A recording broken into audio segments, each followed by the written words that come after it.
Bonjour, bonjour, shalom, mes frères et sœurs, bonjour à tous, à vous qui me suivez, bonjour. J'espère que vous allez bien. Moi, de mon côté, je vais bien, par la grâce de Dieu. Alors, je viens passer un message à nous les jeunes. Tu crois à la grandeur de demain? Si tu crois que tu seras grand demain, si tu crois à la grandeur de demain, alors ne poste pas n'importe quoi sur ton réseau social. Ne poste pas n'importe quoi sur ton Facebook, sur ton WhatsApp, sur ton TikTok. Car tout ce que tu pourras poster de mauvais sur ton réseau social peut te rattraper demain. Ça peut te rattraper à la longue. Alors, imagine que tu deviens quelqu'un de grand et que ton entourage, ton nouveau entourage que tu as eu, vous voyez, tout ce que tu as eu à poster de mauvais comme vidéo, comme sur tes réseaux sociaux, alors ça salit ton image, ça salit ta réputation. En fait, ça te discrimine. Alors, il faut savoir ce qu'il faut poster de nos jours. Il faut savoir poster. Alors, si tu crois que tu vas devenir grand, c'est le moment. C'est le moment de se comporter en grand.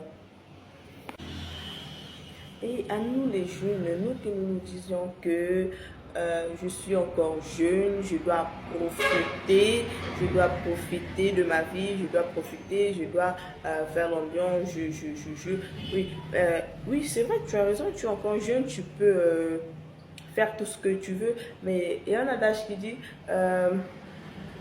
si jeunesse savait, vieillesse pouvait.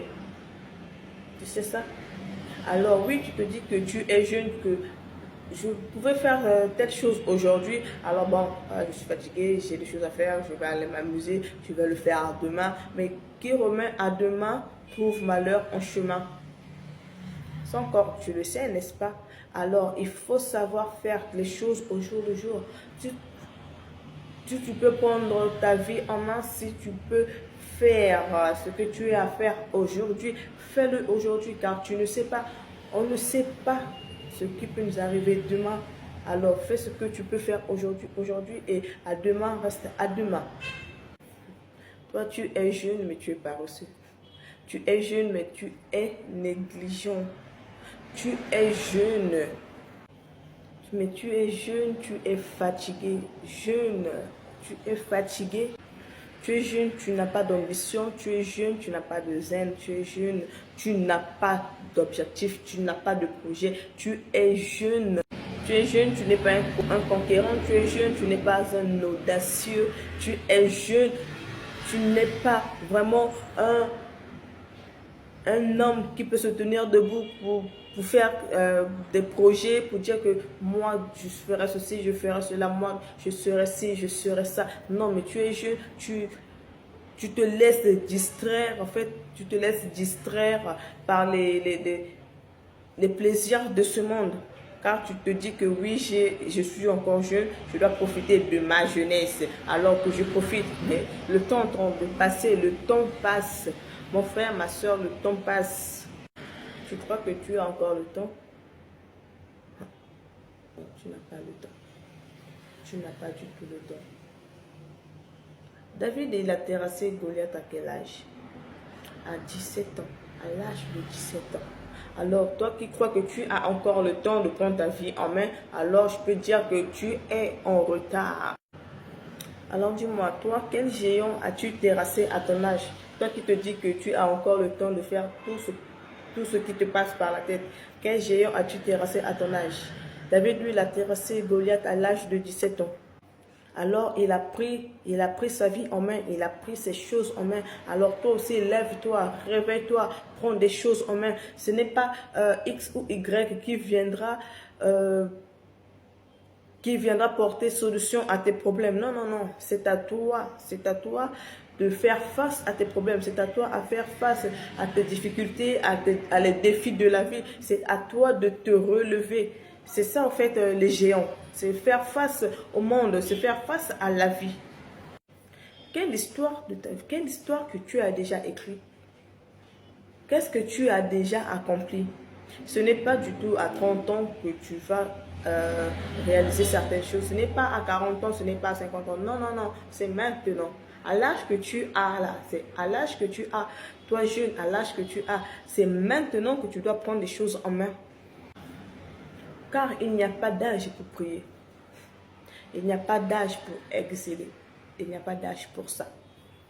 Il n'y a pas du tout d'âge pour glorifier Jésus. Tu vas te dire que moi, à 30 ans, non, je ne peux pas encore glorifier Dieu.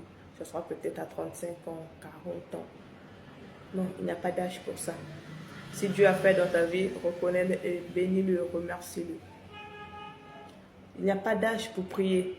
Si tu trouves un peu de temps, va dans un coin, commence à prier, commence à bénir Dieu.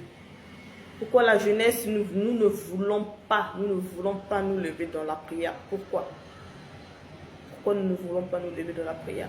Alors que ce Dieu-là, il est amour, alors que ce Dieu-là, il nous a donné le souffle de vie. Il t'a donné le souffle de vie. D'ailleurs, même tu m'écoutes. Il t'a donné le souffle de vie. Il t'a donné la force. Alors tu lever dans la prière. Et tu te dis que moi, au moins, j'ai encore mon temps. Non, non, non. Ne te compare jamais aux autres. La vie de l'autre, c'est la vie de l'autre. Toi, c'est toi. Ta vie, c'est ta vie. Tu n'as pas à te comparer à X, Y ou Z. Non, non. Fais ce qui est bon. Tu ne vas pas te dire, ah, mais mon entourage ne prie pas. Mon entourage va peut-être se moquer de moi si ils apprennent que je prie, ils vont se moquer de moi. Non, tu n'as... En fait, tu t'en fous de ton entourage. C'est ta vie, vis-le comme tu vis. Adore Dieu. Je vous exhorte vraiment à prier. Je vous exhorte vraiment à la prière, à aimer Dieu. Car sans ce Dieu-là, on n'est rien. Et dans les vidéos précédentes, je disais que on n'est pas plus que ceux qui se retrouvent dans les hôpitaux, on n'est pas plus que ceux qui se retrouvent dans les prisons, on n'est pas plus que... Mais Dieu, par son amour, par sa bonté, par ses bienfaits, par sa miséricorde, par sa grâce, il nous a fait voir le jour, il nous a gardés en bonne santé. Et même maintenant, même à présent, on ne voit pas ce qui se passe, mais il nous épargne des combats visibles et invisibles. Il nous épargne des flèches de jour. Il nous épargne de tout danger, il nous épargne de tout piège. Mais nous ne le voyons pas. Alors ce Dieu-là, il est amour. Alors de notre côté aussi, en retour, tout ce qu'on peut faire, c'est de l'adorer. Alors merci pour tous ceux qui m'écoutent et que Dieu vous bénisse abondamment, que vous me suivez, que Dieu vous bénisse. À très très très bientôt. Merci.